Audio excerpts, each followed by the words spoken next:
Hi there, I'm Karen Totino with Downsize Saratoga and Monticello Real Estate, and I'm here with John Coffey from Coffee and Coffee PC in Saratoga. And we're going to have a conversation about earnest deposits.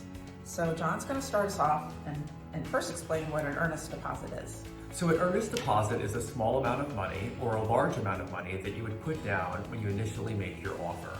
This is something that is held generally by the real estate company, and it used to be something that would be a smaller amount, and now it's with the market tightening up, it's becoming a little bit larger of an amount. Right. So the timing of the earnest deposit is not submitted with the initial offer. So you're making your offer, and after it's accepted by the seller, right before attorney approval is when you give your earnest deposit. And like John said, the amounts are becoming larger, the more competitive the market. This is a lever that people are pulling to strengthen their offers.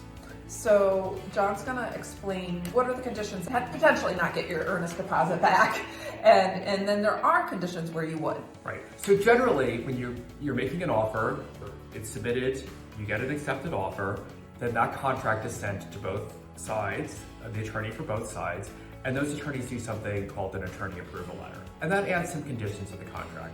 Now, general conditions of a contract in a real estate deal would be like getting a mortgage or having an inspection and making sure that the inspection doesn't come up if the house is overrun with rodents or something, and then you would call the deal off.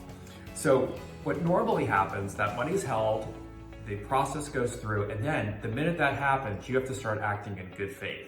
And that's what keeps you safe from losing your deposit. And the example that I'm going to use is the mortgage contingency. Now, most deals have a mortgage contingency, which means that you have to act in good faith, get a mortgage, apply for a mortgage, and comply with what's asked of you from the lender. So they ask, like, we need your W-2s from the last 2 years. You provide those to them. And then you either get a mortgage or you don't get a mortgage. Let's say you don't get a mortgage.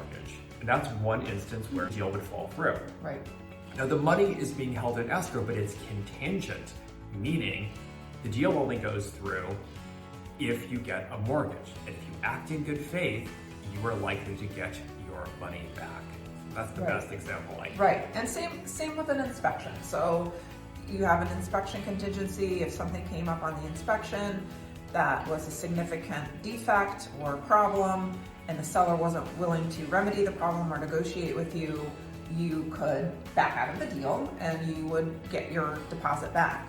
Where you could be potentially at risk is and this is why we have earnest deposits, is basically a change of heart, kind of being flippant and changing your mind. So that's where the seller could say, hey, I had these other buyers that I could have gone with who would have gone through this contract, and you just changed your mind and backed out for no apparent reason other than maybe wanting a different house. Now, right. Would that be a situation where you could potentially That's not actually a really good example of when you might not get your deposit back. I mean, as I said before, if you didn't act in good faith in getting the mortgage, but let's say you just flippantly decide, I don't want to move forward with this deal.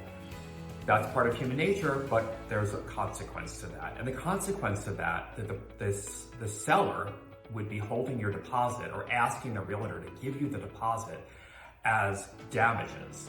Basically, hey, look, we put time and money into this, we expected this to occur, but you decided to just move out. So we're gonna take we're gonna ask the realtor to give us the money as part of resolving the situation. Now, not only in that instance, if it's just something as simple as I don't want to move forward, you should be mindful of the idea that losing the deposit is one thing. You could also be sued for specific performance, which means that the other side, the seller, could say, hey, look, there's no reason other than you changing your mind that you're not going to move forward with this deal, but you should move forward. We'll keep the money in escrow at the realtors, and we're going to sue you for specific performance, which means you have to actually move forward with the deal. So the point being is a lot of things can happen if you decide just not to move forward. Right, so know yourself. It is a good tool to, like I said, a lever to pull to strengthen your offer in a multiple offer situation, but you know, if you're prone to changing your mind, or, you know, you see something else and you're like, oh, I wish we had, you know, gone with that instead of this, it's a binding contract once the attorney approval goes through. So we just wanted, you know, to take this opportunity to say, yes, you know, having a larger earnest deposit can be a good thing, but there's also some amount of risk involved, and we wanted to kind of give both sides of the story. Right.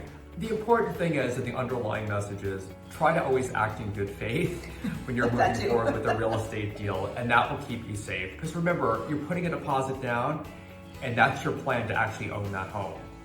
Right. So if you have any more specific questions, let us know. We'd be happy to answer them. Our contact information will be in the video, and thank you. All right, thank you.